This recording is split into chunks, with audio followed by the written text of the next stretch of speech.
Hello, welcome to The Natural You. I'm your host, Tim Wood, and today we're going to be talking to Craig Wright. Craig is a homeopath and phytotherapist practicing in Cape Town, South Africa. He holds master's degrees in both homeopathy and herbal medicine. Craig is a registered phytotherapist and has served as chairperson of the Allied Health Professions Council and is the vice chair of the Complementary Medicines Expert Committee of the South African Health Products Regulatory Authority. He is also a part-time lecturer at the University of Johannesburg, where he teaches phytochemistry, herbal pharmacognosy, and clinical phytotherapy. Hey, Natural You listeners. Today I have the wonderful Craig Wright with me. He is a homeopath and phytotherapist, and he's going to tell us what that is and hopefully have a chat about herbalism and natural therapies. Craig, welcome. It's been a long time since we've seen each other. We were at Durban together, which is coming on for getting close to over 20 years. That's for years, sure. Yes. And so welcome to the Natural You. Please tell us your story, how you got into healthcare, and where you are now. Hi, Tim, and hello to your listeners as well. Well, sure. I think I really wanted to be a homeopath when I was at high school, and the choice was sort of made for me. There was only really homeopathy that you could study at the time, and only one place to do it. So landed up at Technikon Hotel in Durban in 1999. And sorry, not 1999, 92, and sort of choice was made for me because I was always interested in plants, but became interested in homeopathy, and there was no option really of studying herbal medicine at the time. So very interested in homeopathy, studied it, very pleased that I studied it, but my first love was always plants, and that goes right back. Some of my earliest memories are with plants. My dad helped me make a veggie garden when I was about 6, and we used to grow veggies. And I remember radishes were one of the things. I mean, I hate radishes now, but radishes were one of the things. And I have very vivid memories of my father's mother. Gardening, having a vegetable garden, doing what is now called seed saving, which is really just common sense, letting one of your carrots go to flower and collecting the seeds and, doing it again. Some of my earliest scent memories are with plants as well. Someone asked me this the other day, and I was like, what, such a clear memory of garden mint in a pot that was when I must have been less than 6. So just really had a big affinity to plants right since the beginning, and by the age of 10, I was already interested in herbs, and I was a bit of a bookworm, so reading lots about herbs, and I started a little herb garden outside my bedroom window where we were living at the time, and sort of started to collect herbs and make things with them. And I don't know if you know the Roald Dahl book, George's Marvelous Medicine. I have heard of it, yeah. But I think it was probably a bit of an inspiration. My mum used to say she didn't know what she was going to find when she came home from work. It was always something like bubbling on the stove, or I was mashing up something, or dyeing something, or doing something with the plants that I was growing. So yeah, it's a long old love. And I think it's such a part of who I am. It's very strange for me to realize that there are people who have sort of really what is plant blindness. There are people who don't notice plants in the environment. They're not interested in them, and in fact, they don't even see them. So when they scan the environment, they see house, car, tarmac, person, that kind of thing. But they literally the green stuff just fades into the background. And for me, it's the exact opposite.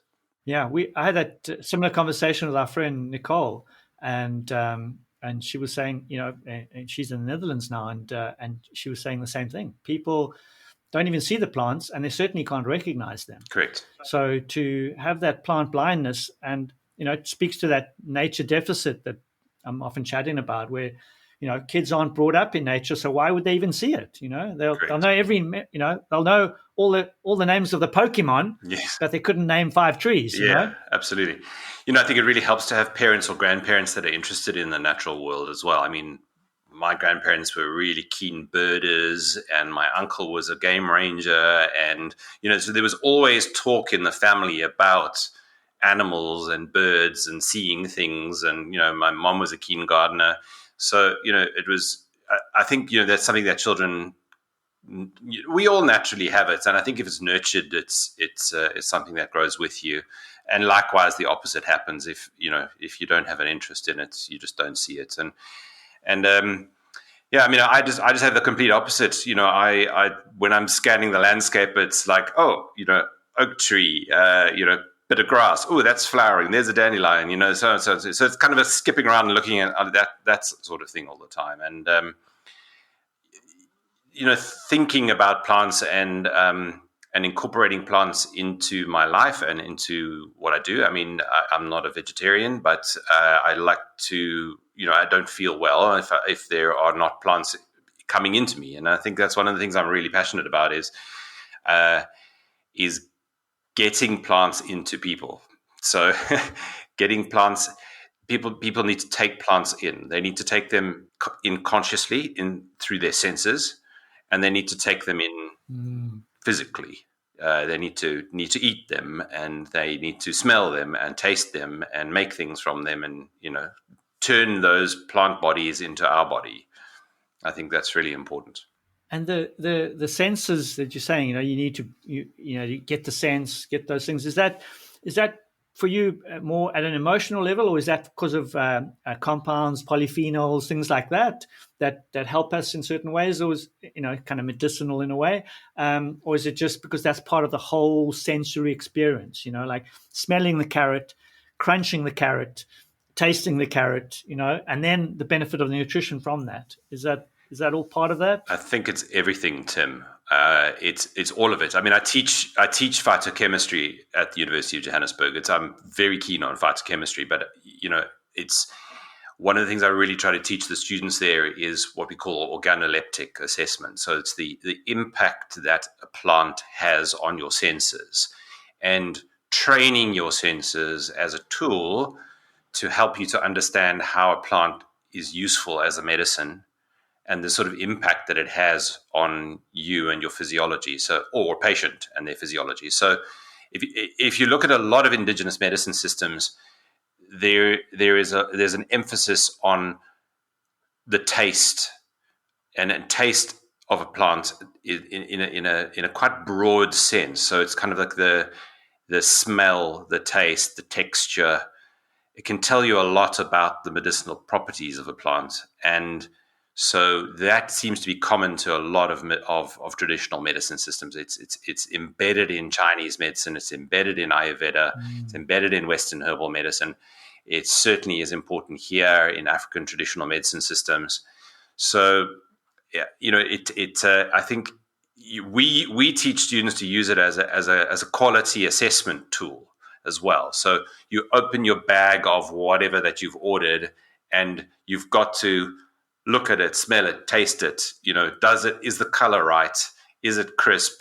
Does it smell like it should? Does it taste like it should?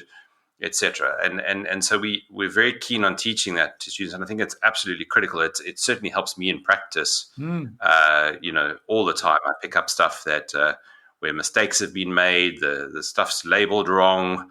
It's not good quality. Various things as well. And also it helps me to make better medicine. I grow some of my own plants and make medicine from them. And it really helps you to understand that doing so really helps you to make a better quality product as well, because from an organoleptic sense, it's representing the plant so much better. I think that's really important from a medicinal point of view, is that you want that medicine that the person is taking to really represent the plant well. And remember, you're trying to create a bridge between the plant and the person, and the thing that's affecting that is the chemistry, of course. and when the smell and the taste and the color and everything is right, the chemistry is usually better as well. So it all, to come back to your question, it's everything. The chemistry is absolutely critical, but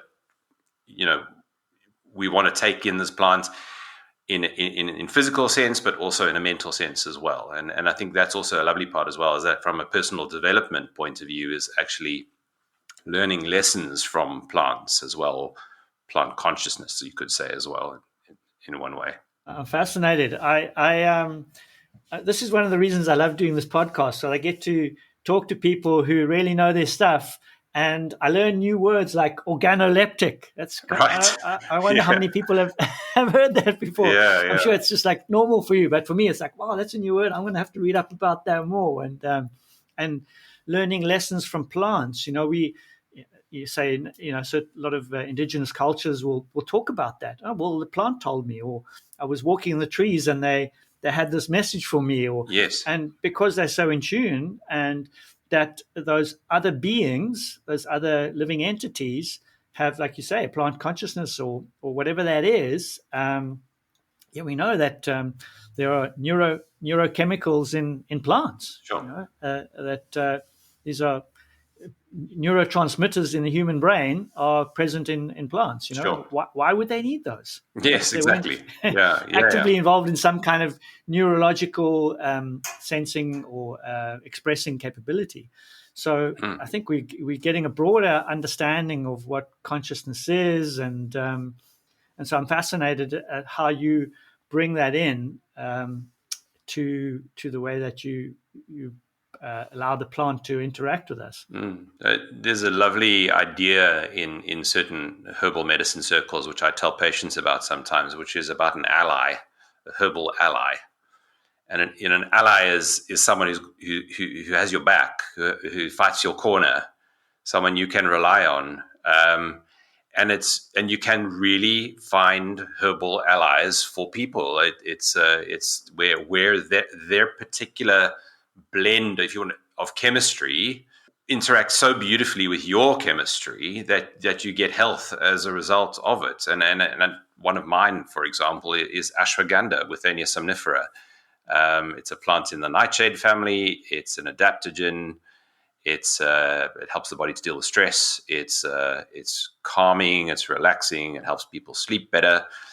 And it's really propped me up very nicely and helped me very nicely over many years. And it's really nice to be able to find that type of medicine for someone if you can. I mean, sometimes you can't, but sometimes you really do find someone that that works so well for someone. Could that same ally for one person be an enemy for the other? Absolutely, yeah, 100%. And so we, from a traditional medicine point of view, in Western herbal medicine, we often retreat to the sort of Aristotelian qualities of hot, cold, wet, dry, and we've added in too tight and too loose. And if you take those 6 qualities, you can basically describe most what we call tissue states in the body, and you can work out what might be appropriate. So if someone's too tight, you want to relax things. If they're too hot, you want to cool things. And that combination of things. So if someone's too hot already and you give them something that's very heating, you're going to aggravate them. So yes, very much so. One man's meat can be another man's poison, sort of thing. Excellent. That's fascinating. The tight loose in my world we call that tone. Too much tone, too little tone. Correct. So that totally exactly resonates. Hypertonic, hypotonic. Yeah, exactly. Yeah. And so we have, and sometimes it's the same plant. There's some wonderful plants who literally will tighten things. There's a plant called Solomon's seal, for example. It will tighten things that are too loose from a musculoskeletal point of view. It will loosen things that are too tight. So it has a regulatory or balancing effect. And in fact, we see this a lot with herbal medicines, is that they bring about normality. They return healthy, balanced, normal physiology to someone's disordered system. That's what we're looking to do. We're looking to regulate. Wow. So it could be either end of the spectrum, but it just brings, whether you're, high on one side and low on the other, you could give the same herb and both will bring back into equilibrium. Absolutely. Wonderful. And what we find as well, there's some plants like adaptogens, for example, that like Schizandra sinensis is a lovely fruit berry from a vine that was traditionally used in Chinese medicine. And it has ergogenic qualities. In other words, it helps you to work better, to work harder. So sportsmen, for example, can take it. But what's interesting about it is that it helps most in people who are undertrained, not fit. And it helps less in people who are well trained and fit. So it's helping to bring people up to a level, but not beyond that level, or not beyond a healthy level.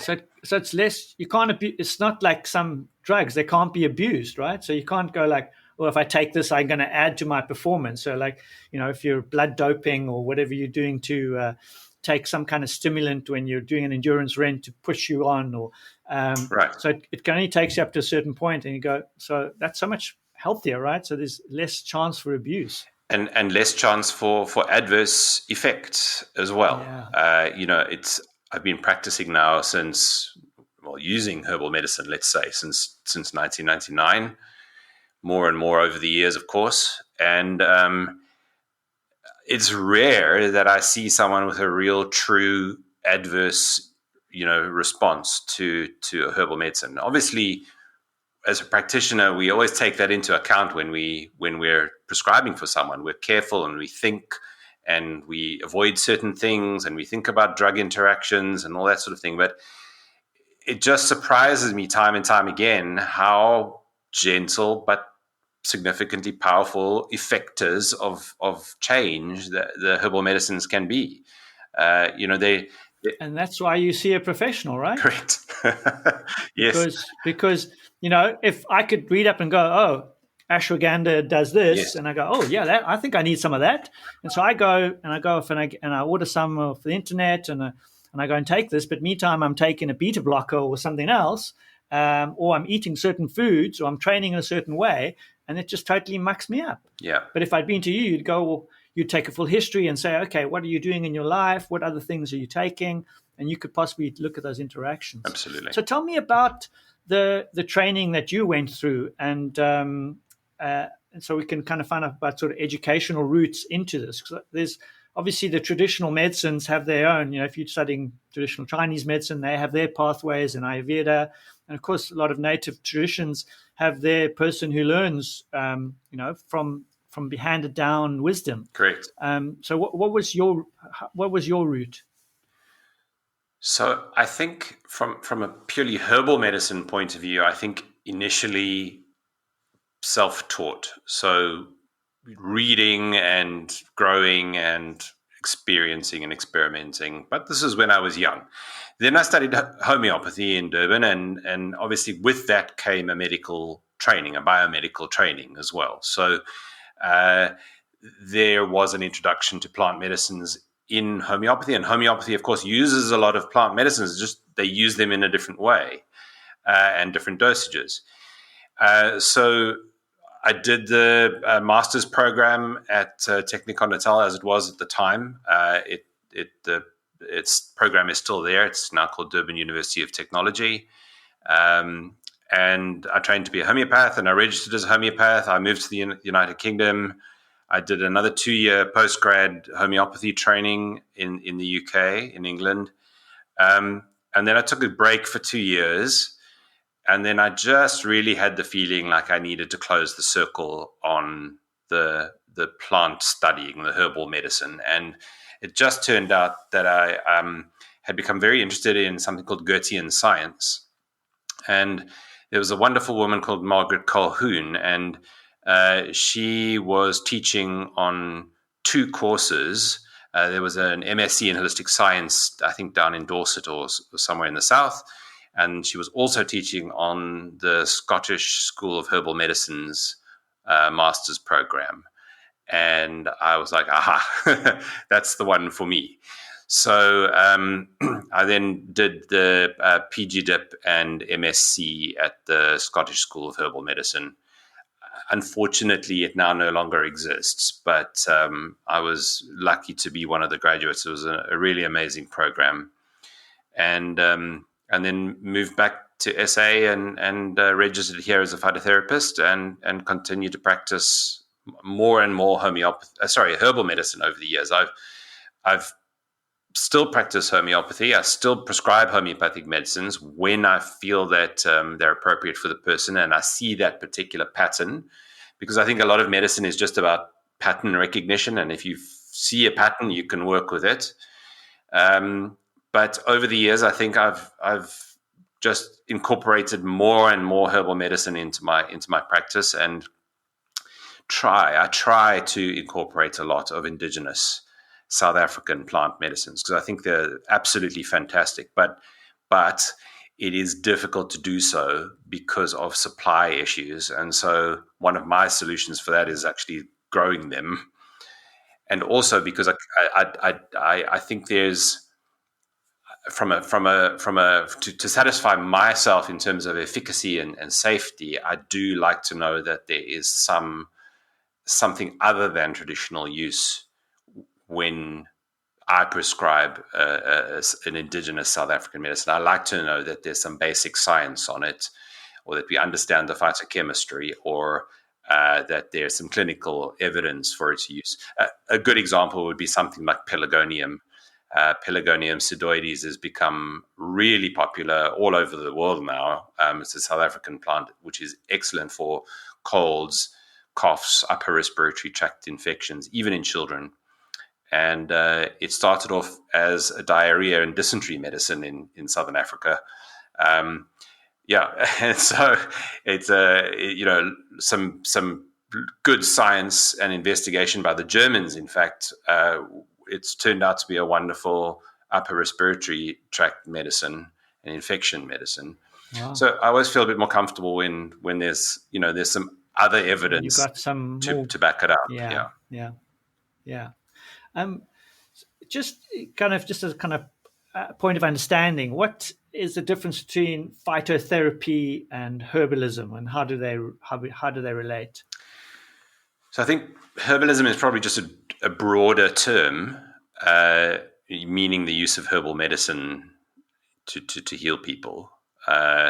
And of course, there's different herbalisms all over the planet, traditional Chinese or Ayurvedic or whatever it might be. But in South Africa, the term herbalist refers to someone who's registered as a traditional medicine practitioner. So in other words, is an Inyanga or a Sangoma, someone who has had a calling and is trained as an apprentice and has trained as an apprentice in the system of the local African traditional medicine that is practiced in the area in which they are.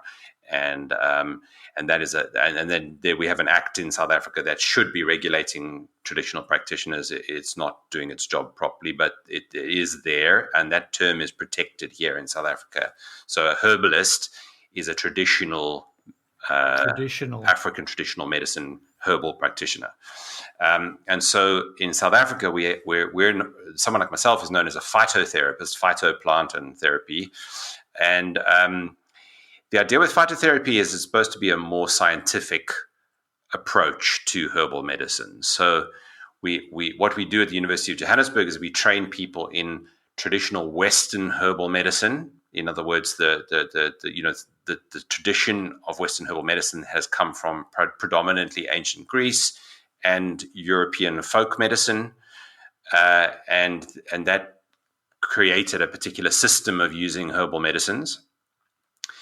And then we are trying to get people to integrate that with modern information which is coming in on particular plant medicines and how to use them. So there's data on antimicrobial effects or whatever it might be, and we bring that in as well. So the idea with phytotherapy is you're supposed to be comfortable in both worlds, comfortable in the scientific, more rational use of plant medicines. You're familiar with plant chemistry. You can apply that understanding as well, and then you have the traditional medicine, Western traditional medicine viewpoint, and you can integrate those two when you're treating someone. So you may, in one circumstance, based on that pattern recognition, treat a particular person in a certain way and another person in another way, and that is the best type of medicine, is a patient-centered medicine. And we're just trying to find the right plants and combination of plants for the person. So the postgraduate course you're doing, you take healthcare providers, so it could be a medical doctor, a GP, let's say, and they come and do the program with you, and they theoretically could then prescribe, antimicrobials for something, a herbal kind of a product, and then, or they could provide antibiotics or both. So whatever their skill set, they could blend the herbal stuff with that. Correct. Absolutely, and we have a lot of homeopaths on the course, so obviously then they have their particular difficulty there, because when you're now treating opposites instead of similars, and there's integration that needs to happen there. As I said, we have a chiropractor at the moment. So there's you obviously then bring your other skill set and then take the herbal medicine, and of course that's the wonderful thing about herbal medicine, is that you can bring it into whatever practice you have. I mean, if you have a predominantly a practice where you're dealing with a lot of mental and emotional illnesses, for example, I mean, that can integrate perfectly there. If you're primarily a musculoskeletal type practice, you could bring herbal medicine in there. It's very flexible. Brilliant. That's I like the way that can help and assist in whatever you are doing already. We touched on something earlier, and you mentioned the local plants that you want to use and try and bring into your practice. I'm very interested in the way that the land and the plants obviously interact, and different areas, different regions have different plants. And you said you can get this berry from China, and I wonder, do berries from China help Chinese people more than African people? And do herbs like buchu from one area maybe not help a European as much as they would an African? And do we see the phenotypes that in both humans and plants interacting based on where they're from, and react differently? Or was it just like, oh, you're all human, it's going to make a difference? The short answer to that, Tim, I think, is I don't know. But I think if I can just explain it in a slightly different way from my perspective, a plant has evolved in an environmental niche over tens of thousands of years. It has an intelligence which is expressed in its chemistry about how to survive and thrive in a particular environmental niche. We have plants who are expert in dealing with dry soil, poor, here in the Cape, fire-adapted plants that are adapted to regularly being burnt and thriving in incredibly poor soils.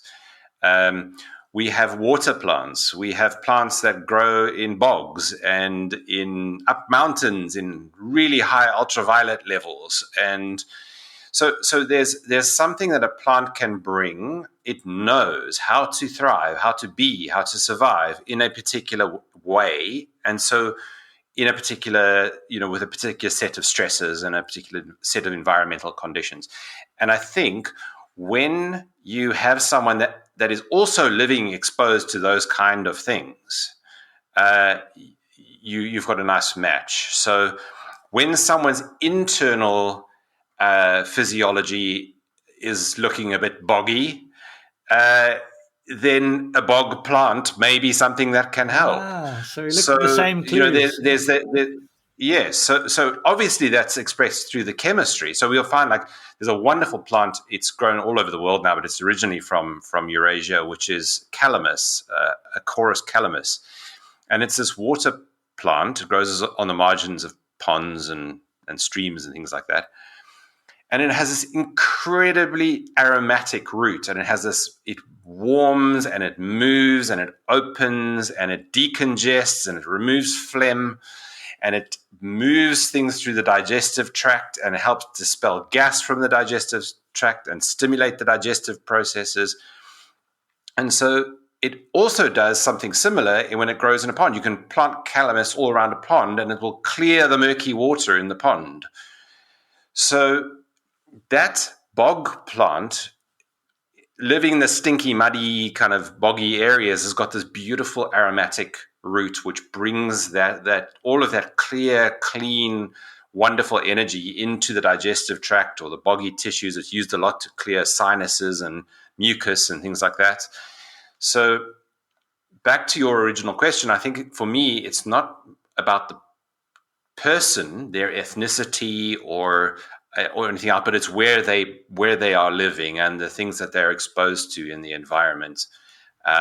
There's this idea and in how herbal that's medicine. expressed in their environment. So it's almost like Yes. it doesn't matter of the person, it's what's happening in their environment. And the plant then is suitable for that environment. Yeah. So a good example. A good example would be calendula, a lovely, a bright orange yellow daisy plant. Calendula. It's just like herbal sunshine, we call it. And I used to use so much of it when I practiced in London. It's just one of those things that really help people when it's grey and damp, and your body becomes grey and damp. It's one of those wonderful plants to cheer and uplift and warm, and it's really good for seasonal affective disorder. It's good for bogged down lymphatic system. And I use it a lot in London, and I use it a lot here in Cape Town because even though it's a European plant, Cape Town winters are cold and damp, and we see exactly that same kind of pattern as I saw in London. We see it here in winter as well. So when everyone's vitamin D crashes and the skies go grey and you don't get enough sunshine, you can take it herbally as calendula, and it works just as well. I love it. That sounds. Now I'm going to get me some calendula. Definitely. Yeah, I mean, just even having it around is it's really cheering. It's one of that classic daisy. Beautiful. No, I think that's brilliant. And I think I'm really glad you touched on that. Just looking at things changes our perspective, right? So, like for me, like going into the green has a huge impact on me. My wife loves looking at the blue sky, and so those things have an impact on us, not just emotionally but physiologically. So, looking at that beautiful daisy brings that brightness, and so that's interesting too. And do you think that having the plant there, as opposed to having a big picture or a screensaver of a daisy, makes a difference, or does it have to have? Is it seeing it and then maybe breathing in some of those chemicals, or do you know anything about that, or have an opinion on that? Yeah, so I mentioned a teacher of mine, Margaret Colhoun, earlier. She used to get people. She had these beautiful silk flowers, reproduction flowers, and they were very, very nicely done. And she would get people to interact with them and see how they felt. And then she would afterwards have the actual flowers and get people to interact with them and see how they felt. And I think some representation is better than nothing, but you can't beat having the actual thing in your presence. And to me, you were saying looking at the things. It's back to that idea of taking things in, because you're taking it in with your eyes and you're taking it in with your nose, and you don't have to be eating it, but you can be drinking it in with your eyes. So there's so many ways of taking plants in, and of course, scent is a real primordial, hardwired sense, and so this is where aromatherapy comes in so much as well. It's like people really respond strongly to scents. You'll know what it's like. You smell that smell and it takes you back instantly to something. Absolutely. Sometimes with a vivid picture associated with it. So like roses, for example, always remind me of my mom. And so, there are many ways of taking plants in, and you don't have to physically be swallowing them, but you can be smelling them or seeing them or rubbing them on your body or rolling in them or whatever it might be. Yeah. And does that apply to things like Bach flower remedies as well, the sort of flowers, or do you use those? Or I think so. I don't know what goes on with flower essences. Obviously there's no chemistry there, but it's. I I think there are ways for living organisms to leave their impression in their environment when they're no longer there, and water is sometimes a vehicle for that, and so that I think is a possibility. But yeah, I mean, it's just there are many different ways of using herbal medicines. It doesn't have to be a traditional, capsule or tincture.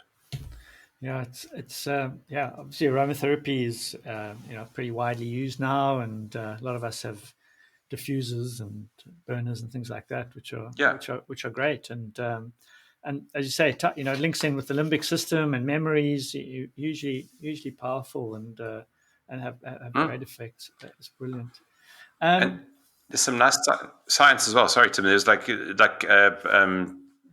lavender. I saw some research on lavender oil and cortisol levels. They can show decrease in cortisol levels within minutes of simply smelling lavender oil.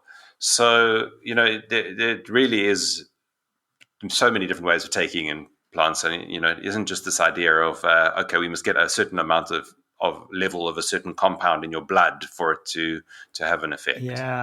Yeah, and because that's all through the nervous system, right? So we take those we're all, and shows how powerful the brain is in terms of just having that input and changing our physiology. I had a question, and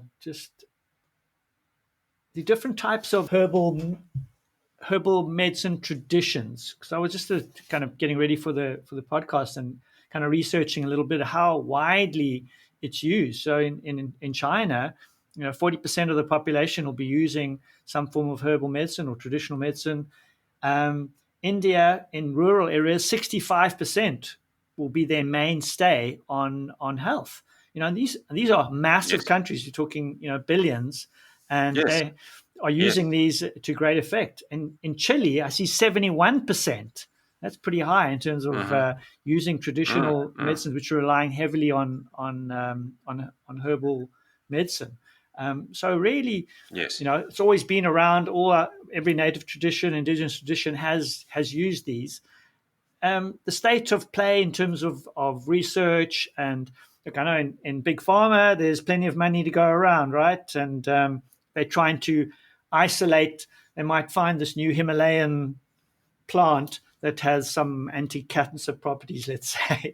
And so a big company might say, okay, well, we want to take that and we want to find out what the active molecule is and take that out. And then we're going to put our little spin on it, maybe change it a little, tweak it a little bit, and then trademark that or copyright it. How does that work? I know you're involved with the regulatory body, medicines regulatory body in South Africa.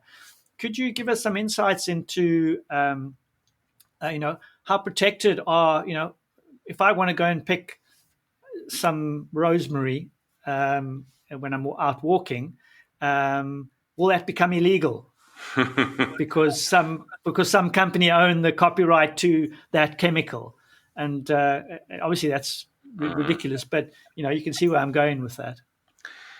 We must never allow it to happen. I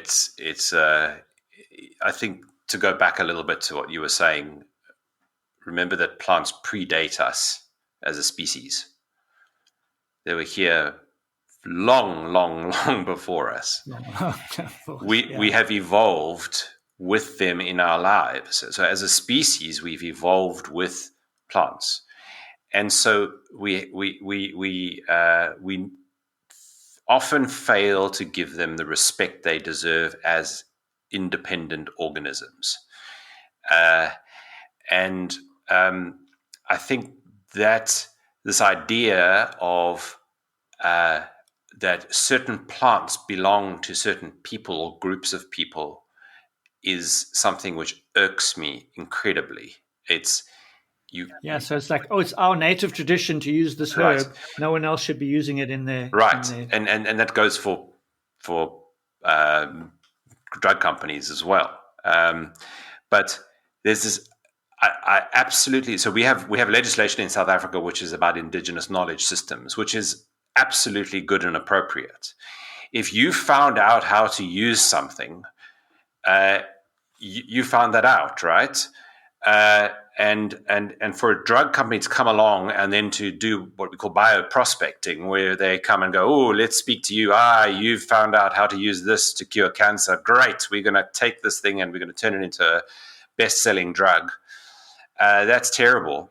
That, we need to protect indigenous knowledge systems, but there's a line there between this is our plant, this plant belongs to us, whereas the knowledge belongs to us, the knowledge of how to use this plant. Now, the plant can potentially be used for many other things, but I'm really bothered by the fact that there's a move in very many places in the world to say that this group of people, in a sense, owns this plant. There was a good example in Southern Africa here with Hodia, which became popular for slimming.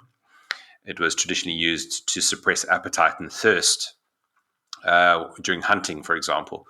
And drug companies perked up because they thought, well, if we can market this as a drug, weight loss drug, this could be great.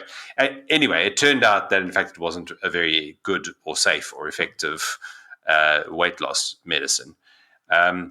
But there's almost a sense that the Hodia plant belongs to certain groups of people. I mean, it doesn't. It can't. It's just not possible. It predates the people by millennia. So I think there's a respect which is due to the plant world, which we don't legislate for, and many people don't appreciate. And I think that also there's the idea as well of a drug company comes along and is looking for the miracle compound that's in the plant. And I think that's where things start to go wrong. It's for someone like myself, it's the whole plant is the medicine. The complexity of interactions between the hundreds of phytochemicals that are in a plant, that's where the medicine arises from. So the magic is in the mix. Absolutely, 100%. And it's the complexity which is important. We call it the green shotgun. It's not the silver bullet.